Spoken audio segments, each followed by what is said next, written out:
نحمده ونصلي على رسوله الكريم اما بعد فاعوذ بالله من الشيطان الرجيم بسم الله الرحمن الرحيم رب اشرح لي صدري ويسر لي امري واحلل عقدة من لساني يفقهوا قولي۔ السلام علیکم ورحمۃ اللہ وبرکاتہ۔ کہ اللہ سبحانہ وتعالی کی تسبیح کرنے کا کیا فائدہ ہے، اس بارے میں ایک حدیث آتی ہے۔ ابو ذر رضی اللہ عنہ نے عرض کیا، یا رسول اللہ صلی اللہ علیہ وسلم، میرے ماں باپ آپ پر قربان، اللہ عز و جل کو کون سا کلام زیادہ پسند ہے؟ آپ نے فرمایا، جو اللہ تعالیٰ نے اپنے فرشتوں کے لیے پسند کر رکھا ہے، سبحان ربی و بحمدہ، سبحان ربی و بحمدہ۔ حقیقت یہ ہے کہ ساری مخلوق اللہ تعالیٰ کی تسبیح بیان کر رہی ہے۔ قرآن مجید میں آتا ہے، تسبح له السماوات السبع والارض ومن فیہن وان من شیء الا یسبح بحمدہ ولکن لا تفقہون تسبیحہم انہ کان حلیما غفورا۔ ساتوں آسمان اور زمین اور جو کچھ ان میں ہے سب اس کی تسبیح کر رہے ہیں، بلکہ کوئی بھی چیز ایسی نہیں جو اس کی حمد کے ساتھ اس کی تسبیح نہ کر رہی ہو، لیکن تم ان کی تسبیح کو سمجھتے نہیں، کیونکہ ہر ایک کا اپنا اپنا انداز ہے۔ وہ بڑا بردبار اور معاف فرمانے والا ہے۔ سورۃ النور میں بھی اللہ سبحانہ وتعالی فرماتے ہیں، الم تر ان اللہ یسبح له من فی السماوات والارض والطیر صافات کل قد علم صلاتہ وتسبیحہ واللہ علیم بما یفعلون۔ کیا تم دیکھتے نہیں کہ آسمانوں اور زمین میں جو کچھ ہے اور فضا میں پر پھیلائے ہوئے پرندے سبھی کے سب یہ اللہ کی تسبیح کر رہے ہیں۔ ہر مخلوق کو اپنی نماز اور تسبیح کا طریقہ معلوم ہے اور اللہ اسے خوب جاننے والا ہے جو وہ کرتے ہیں۔ بہت ہی خوبصورت آیت ہے جس سے یہ پتہ چلتا ہے کہ نمبر ایک، ساری مخلوق تسبیح کر رہی ہے، سب اللہ کے ذکر میں مشغول ہیں، ایک ذرے سے لے کر بڑے بڑے ستارے اور سیارے۔ اور پھر خصوصاً پرندوں کی بات کی گئی، یعنی زمین اور آسمان کی مخلوق تو کر ہی رہی ہے تسبیح، لیکن ان دونوں کے درمیان جو پرندے اڑتے ہوئے نظر آ رہے ہیں اور بعض اوقات صفوں کی شکل میں، یعنی صف باندھے ہوئے یا پر پھیلاتے ہوئے اور سکیڑتے ہوئے یا اڑتے ہوئے، سب مل کر یا اکیلے اکیلے، یہ سب اللہ سبحانہ تعالیٰ کی پاکی بیان کرتے ہیں۔ ویسے بھی آپ نے دیکھا ہوگا کہ صبح اور شام کے اوقات میں بڑے بڑے درختوں پر بیٹھے ہوئے ہزاروں کی تعداد میں پرندے یک زبان ہو کر اللہ سبحانہ وتعالیٰ کی تسبیح کر رہے ہوتے ہیں، ذکر کر رہے ہوتے ہیں۔ فرمایا یہ سب اللہ کی تسبیح کرتے ہیں۔ تیسری بات یہ فرمائی گئی کہ ہر مخلوق کو اپنی نماز اور تسبیح کا طریقہ معلوم ہے۔ کس قدر دلچسپ اور خوبصورت بات ہے کہ پرندہ ہو یا چیونٹی ہو یا کوئی بڑے سے بڑا جانور ہو یا ستارہ اور سیارہ ہو، ہر ایک کو تسبیح بھی معلوم ہے، یعنی اللہ کا ذکر کیسے کرنا ہے، اور یہ بھی معلوم ہے کہ اس کا کام کیا ہے، وہ کیوں پیدا کیا گیا ہے، یعنی اس کو اپنے مقصد زندگی کا بھی معلوم ہے، اور پھر اللہ تعالیٰ کی عبادت اور اطاعت کے طریقے کیا ہیں، اس کے لیے کون سی راہیں مقرر کر دی گئی ہیں، یہ بھی اس کو خوب معلوم ہے۔ تو اس میں حیرت کی بات یہ ہے کہ اگر ساری مخلوق یہ جانتی ہے تو پھر انسان کا انجان بننا اس کے لیے کس قدر خطرناک ہے۔ اللہ تعالیٰ نے سب کچھ انسان کے لیے پیدا کیا اور وہ ساری چیزیں انسان کی خدمت میں خوب لگی ہوئی ہیں، لیکن انسان کو جس کے لیے پیدا کیا گیا، انسان اس مقصد کو بھول گیا اور اپنے رب سے غافل ہو گیا۔ تو اس لیے اگر ہم تسبیح نہیں کریں گے تو ہم ساری کائنات سے الگ ہو جائیں گے۔ وہ سب تو اللہ کے وفادار، فرما بردار، تسبیح گزار، اور ہم اللہ سے غافل، یہ دل کیسے گوارا کر سکتا ہے؟ اس لیے زیادہ سے زیادہ اللہ سبحانہ وتعالیٰ کی تسبیح کرنی چاہیے۔ ایک حدیث سے یہ بھی پتہ چلتا ہے کہ چیونٹیاں بھی اللہ کی تسبیح کرتی ہیں۔ جب ایک موقع پر کسی نے چیونٹیوں کو جلا دیا تو اللہ سبحانہ وتعالیٰ نے ان سے یہی کہا کہ تم نے گروہوں میں سے ایک ایسے گروہ کو جلا دیا جو اللہ کی تسبیح بیان کرتا ہے، اور ویسے بھی آگ کا عذاب اللہ کے سوا کسی اور کو دینے کا حق نہیں۔ پھر اسی طرح جو کھانا ہم کھاتے وہ بھی اللہ کی تسبیح کرتا ہے۔ عبداللہ بن مسعود رضی اللہ عنہما بیان کرتے ہیں کہ ہم آپ صلی اللہ علیہ وسلم کے زمانے میں کھاتے وقت کھانے کی تسبیح سنتے تھے، یعنی نبی صلی اللہ علیہ وسلم سنوا سکتے تھے کہ کس طرح کھانا تسبیح کر رہا ہے۔ پھر اسی طرح فرشتے بھی اللہ تعالیٰ کی تسبیح کرتے ہیں، جس کا وہ اقرار خود کر رہے تھے کہ وَنَحْنُ نُسَبِّحُ بِحَمْدِكَ وَنُقَدِّسُ لَكَ، کہ ہم تیری حمد کے ساتھ تیری تسبیح کرتے ہیں اور تیری پاکی بیان کرتے ہیں۔ قرآن مجید میں سورۃ الشورى میں بھی آتا ہے وَالْمَلَائِكَةُ يُسَبِّحُونَ بِحَمْدِ رَبِّهِمْ، اور فرشتے اپنے رب کی حمد کے ساتھ اس کی تسبیح کرتے ہیں، یعنی تعریف بھی کرتے ہیں، تسبیح بھی کرتے ہیں۔ تسبیح کا مطلب ہوتا ہے اللہ تعالیٰ کو ہر عیب اور نقص سے پاک قرار دینا، اور حمد ہوتا ہے اللہ تعالیٰ کی تعریف بیان کرنا، یعنی اس کی خوبیوں پر اور اس کے کمالات پر اس کی تعریف کرنا۔ پھر اسی طرح وہ فرشتے جو عرش کو اٹھائے ہوئے ہیں وہ بھی اللہ تعالیٰ کی تسبیح کرتے رہتے ہیں۔ الذین یحملون العرش ومن حولہ یسبحون بحمد ربہم، جو فرشتے عرش اٹھائے ہوئے ہیں اور جو اس کے ارد گرد ہیں سب اپنے پروردگار کی حمد کے ساتھ اس کی تسبیح کرتے ہیں۔ ایک اور جگہ پر آتا ہے وَتَرَى الْمَلَائِكَةَ حَافِّينَ مِنْ حَوْلِ الْعَرْشِ يُسَبِّحُونَ بِحَمْدِ رَبِّهِمْ، نیز اس دن آپ دیکھیں گے یعنی قیامت کے دن کہ فرشتے عرش کے گرد حلقہ باندھے اپنے پروردگار کی تعریف کے ساتھ تسبیح کر رہے ہیں۔ پھر اسی طرح بعض مواقع پر جب وحی نازل ہوئی تو نزول وحی کے وقت حاملین عرش سے لے کر تمام انسانوں کے فرشتوں نے تسبیح کی، یعنی انسان کی ہدایت کے لیے اتنی بہترین کتاب اتاری جا رہی تھی۔ اور تسبیح فرشتوں کی خوراک بھی ہے، یعنی جیسے ہم انسان کھانا پینا کرتے ہیں اسی طرح فرشتوں کو کسی مادی چیز کے کھانے کی ضرورت نہیں ہوتی، وہ ان کی تسبیح جو ہے وہی خوراک ہے۔ اس بارے میں حضرت عائشہ کہتی ہیں کہ میں نے نبی صلی اللہ علیہ وسلم سے پوچھا کہ دجال کے زمانے میں ایمان والوں کا کھانا کیا ہوگا، یعنی اتنا فتنے کا دور ہوگا اور ہر شخص چھپ جائے گا اور چاہے گا کہ وہ اس فتنے سے بچ جائے، تو پھر وہ کیا کھائے گا؟ آپ نے فرمایا جو فرشتوں کا ہے، یعنی تسبیح، تکبیر، تحمید، تحلیل، یعنی اللہ تعالیٰ کی حمد و ثنا کرنا، اللہ کا ذکر کرنا۔ اور تسبیح کیوں نہ کی جائے؟ کیونکہ اللہ سبحانہ تعالیٰ نے قرآن مجید میں اپنے حبیب محمد صلی اللہ علیہ وسلم کو بارہا تسبیح بیان کرنے کا حکم دیا ہے۔ فرمایا فسبح باسم ربک العظیم، سو اپنے بہت عظمت والے رب کے نام کی تسبیح کیا کریں۔ پھر ہے سبح اسم ربک الاعلی، اپنے رب کے نام کی تسبیح کریں جو سب سے بلند ہے۔ پھر ہے فسبح بحمد ربک وکن من الساجدین، پس اپنے رب کی حمد کے ساتھ تسبیح کریں اور سجدہ کرنے والوں میں سے ہو جائیں۔ پھر نبی صلی اللہ علیہ وسلم کو ایک اور جگہ پر صبح و شام اللہ تعالیٰ کی تسبیح کرنے کا حکم دیا گیا۔ سورۃ طٰہٰ میں اللہ تعالیٰ فرماتے ہیں سو اس پر صبر کرو جو وہ کہتے ہیں، اور سورج طلوع ہونے سے پہلے اور اس کے غروب ہونے سے پہلے اپنے رب کی حمد کے ساتھ تسبیح کرو، اور رات کے کچھ اوقات میں بھی پس تسبیح کرو، اور دن کے کناروں میں بھی، تاکہ تم خوش ہو جاؤ۔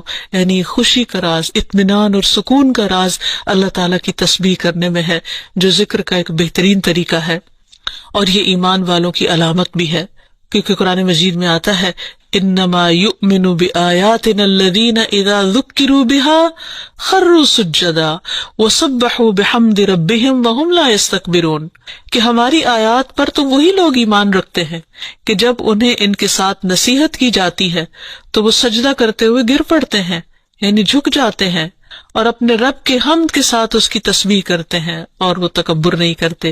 یعنی یہ ہوتی ہے مومن کی شان کہ وہ اللہ کی تعریف میں کھویا ہوتا ہے، اللہ کی پاکیزگی بیان کرتا ہے، وہ اپنے رب کی قدر کو پہچانتا ہے اور اپنے کوتاہیوں کو اور اپنی غلطیوں کو، اسی لیے وہ اللہ تعالیٰ کی پاکی بیان کرتا ہے اور اپنے قصور کا اعتراف کرتا ہے، اور اس کی زبان اللہ کے ذکر سے تر رہتی ہے۔ پھر اسی طرح یہ ہے کہ تسبیح تمام مخلوق کے رزق کی کنجی بھی ہے۔ اللہ کے نبی نوح علیہ السلام کی وفات کا وقت جب قریب آیا تو انہوں نے اپنے بیٹے سے فرمایا کہ میں تمہیں ایک وصیت کر رہا ہوں، سبحان اللہ و بحمدہ کا ورد کرتے رہنا، یہ ہر چیز کی نماز ہے، اس کے ذریعے مخلوق کو رزق ملتا ہے، تو جو شخص یہ چاہتا ہو کہ اس کے رزق میں کشادگی ہو اسے بھی کثرت کے ساتھ تسبیح کرنی چاہیے، جیسے اللہ تعالیٰ قرآن مجید میں حکم بھی دیتے ہیں یا ایھا الذین آمنوا اذکروا اللہ ذکرا کثیرا وسبحوہ بکرۃ واصیلا، اے ایمان والو اللہ کو بکثرت یاد کیا کرو اور صبح و شام اس کی تسبیح بیان کیا کرو۔ یعنی انسان کو خاص طور پر صبح اور شام کے اوقات میں تسبیح کرنی چاہیے، جس کی تفصیل احادیث میں ہمیں ملتی ہے۔ رسول اللہ صلی اللہ علیہ وسلم خود بھی کثرت کے ساتھ سبحان اللہ و بحمدہ استغفر اللہ و اتوب الیہ کثرت سے پڑھا کرتے تھے کہ پاک ہے اللہ اور اس کی تعریف کے ساتھ، اور میں اللہ تعالیٰ سے بخشش طلب کرتا ہوں اور میں اس کی طرف توبہ کرتا ہوں۔ پھر اسی طرح تسبیح اہل جنت کی پکار بھی ہوگی، دعواہم فیہا سبحانک اللہم، کہ ان کی پکار وہاں ہوگی کہ اے اللہ تو پاک ہے ہر عیب سے، ہر کمی کوتاہی سے، ہر نقص سے، یعنی تو بے عیب ہے، منزہ ہے۔ اور یہ اللہ سبحانہ وتعالیٰ کو نہایت پسند ہے کہ اس کی کوئی مخلوق اس کی پاکی بیان کرے، کیونکہ وہ اس کا مستحق ہے، وہ ہے ہی پاک۔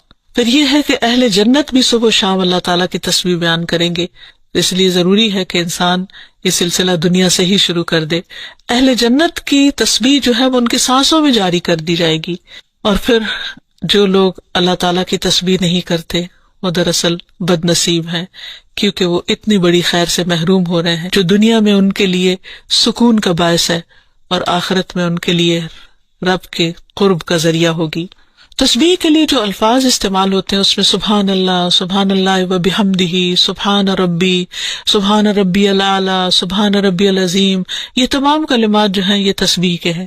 اس کے علاوہ ایک اور حدیث سے ہمیں پتہ چلتا ہے، سمرہ بن جندب کہتے ہیں کہ رسول اللہ صلی اللہ علیہ وسلم نے فرمایا، اللہ کے نزدیک سب سے زیادہ محبوب کلمات 4 ہیں، سبحان اللہ والحمد للہ ولا الہ الا اللہ واللہ اکبر، اور تمہیں اس میں سے کسی بھی کلمے سے شروع کرنا نقصان نہ دے گا، یعنی پہلے الحمدللہ بھی کہہ سکتے ہیں یا سبحان اللہ پہلے کہہ سکتے ہیں، لیکن یہ اللہ تعالیٰ کے نہایت پسندیدہ ترین کلمات ہیں۔ پھر اسی طرح آپ صلی اللہ علیہ وسلم نے یہ بھی فرمایا کہ بے شک تم لوگ اللہ کی عظمت کا جو ذکر کرتے ہو، یعنی تسبیح، تحلیل، تحمید، جو الفاظ بھی کہتے ہو، وہ عرش کے ارد گرد چکر لگاتے ہیں، ان کی ایسی بنبناہٹ ہوتی ہے جیسے شہد کی مکھیوں کی بنبناہٹ، وہ اپنے کہنے والے کا ذکر اللہ کے ہاں کرتے ہیں، کیا تم نہیں چاہتے کہ اللہ کے ہاں تمہارا ذکر ہوتا رہے؟ تو اس سے پتہ چلتا ہے کہ انسان اگر یہ چاہتا ہے کہ اللہ سبحانہ وتعالیٰ کے ہاں اس کا ذکر ہو تو اس کو چاہیے کہ دنیا میں وہ کثرت کے ساتھ تسبیح کرے، کیونکہ یہ اس کے لیے تمام چیزوں سے بہتر ہے۔ تسبیحات کا پڑھنا تمام چیزوں سے بہتر ہے۔ ابو ہریرہ کی روایت میں آتا ہے کہ رسول اللہ صلی اللہ علیہ وسلم نے فرمایا، سبحان اللہ والحمد للہ ولا الہ الا اللہ واللہ اکبر، کہ اللہ پاک ہے اور سب تعریفیں اسی کے لیے ہیں، اللہ کے سوا کوئی معبود نہیں، اور اللہ سب سے بڑا ہے۔ یہ کہنا میرے نزدیک ہر اس چیز سے محبوب ہے جس پر سورج طلوع ہو، یعنی بڑے بڑے سونے چاندی کے ڈھیر سے بھی زیادہ پسندیدہ تھا نبی صلی اللہ علیہ وسلم کے نزدیک ان کلمات کا ذکر کرنا، ورد کرتے رہنا۔ پھر اسی طرح یہ کلمات جو زبان پر بہت ہلکے ہیں اور میزان میں بہت بھاری ہیں اور الرحمن کو بہت ہی پیارے ہیں، وہ ہے سبحان اللہ و بحمدہ، سبحان اللہ العظیم۔ پھر ایک بار تسبیح پڑھنے سے زمین و آسمان بھر جاتا ہے۔ رسول اللہ صلی اللہ علیہ وسلم نے فرمایا، طہارت نصف ایمان کے برابر ہے، اور الحمدللہ کہنا میزان کو بھر دیتا ہے۔ سبحان اللہ اور الحمدللہ کہنے سے زمین و آسمان کے درمیانی فضا بھر جاتی، یعنی کتنا فاصلہ ہے زمین و آسمان کے بیچ کا، لیکن انسان کیا اس کے لیے بھی اس کو کچھ مشکل ہے کہ اللہ سبحانہ و تعالیٰ کی محبت کے ساتھ پاکی بیان کرے اور تسبیح کرے، جس کا ریوارڈ اتنا بڑا ہے اس کے لیے۔ آج دنیا میں انسان کو وہ نظر نہیں آتا، لیکن کل قیامت کو انسان ایک ایک نیکی کا محتاج ہوگا تو وہاں اس کو اس کی قدر آئے گی۔ اس لیے بہتر ہے کہ آج اپنے لیے انسان ذخیرہ اور سرمایہ اکٹھا کر لے۔ پھر اسی طرح انسان جب تسبیح کرتا ہے تو اس کے گناہ بھی مٹتے ہیں، یعنی ایک طرف اس کی نیکیوں میں اضافہ ہوتا ہے اور دوسری طرف اس کے گناہوں کو جھاڑنے کا ذریعہ بنتا ہے۔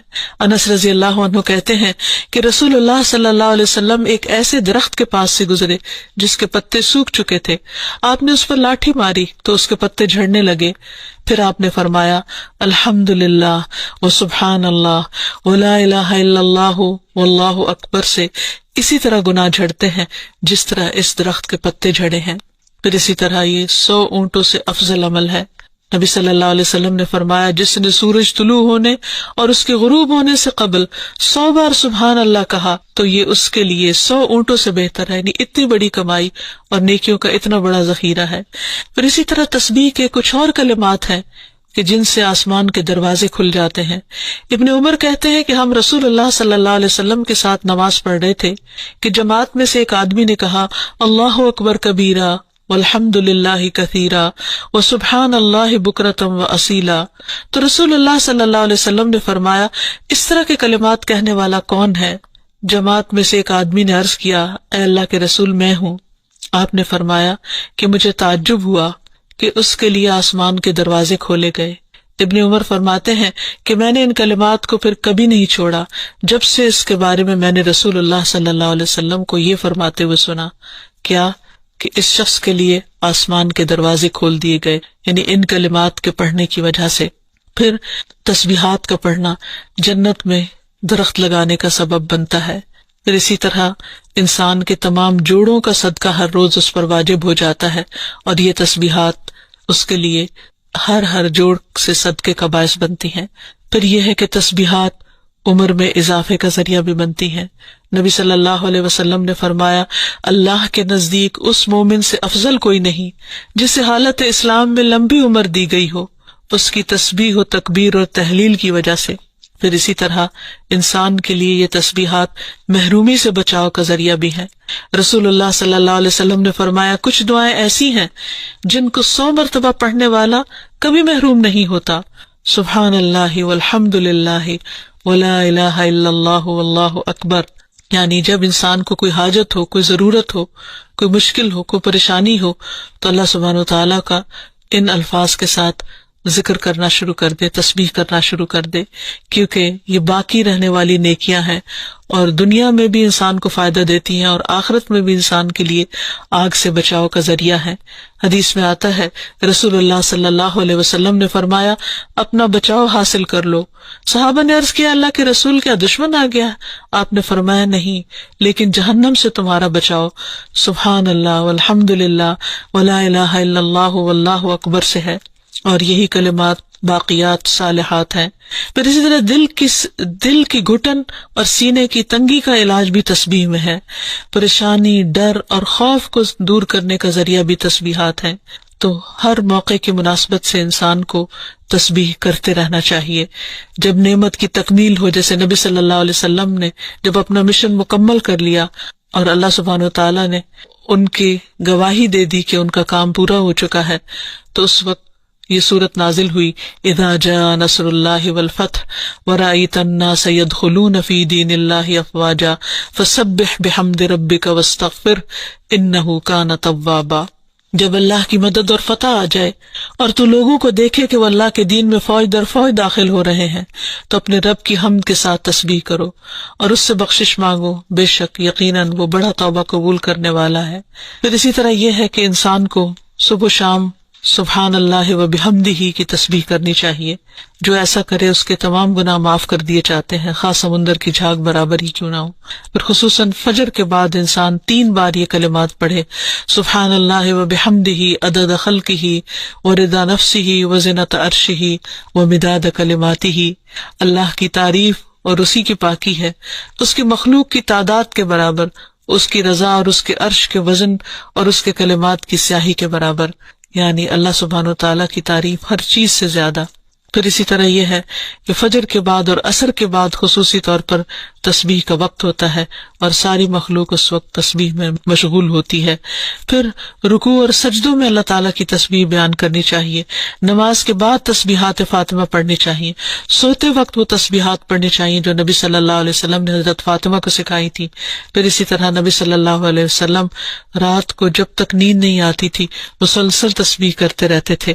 پھر اسی طرح قرآن مجید پڑھتے ہوئے جو آیات آپ کو خوش کرتی ہیں ان پر آپ اللہ سبحانہ و تعالیٰ کی تسبیح بیان کرتے۔ پھر اسی طرح بجلی کڑکنے پر یسبح الرعد بحمدہ والملائکۃ من خیفتہ کا پڑھنا، پھر بلندی سے اترتے وقت سبحان اللہ کی تسبیح کرنا، پھر جب کوئی چیز انسان کو فیسینیٹ کرے، تعجب ہو، کوئی چیز حیران کرے یا اچھی معلوم ہو، اس وقت سبحان اللہ کہنا، یہ تمام چیزیں سنت سے ثابت ہیں۔ اللہ تعالیٰ سے دعا ہے کہ وہ ہمیں ان لوگوں میں شامل کر لے جو اس کی تسبیح کرنے سے محبت رکھتے ہیں۔ وآخر دعوانا ان الحمد للہ رب العالمین۔ السلام علیکم ورحمۃ اللہ وبرکاتہ۔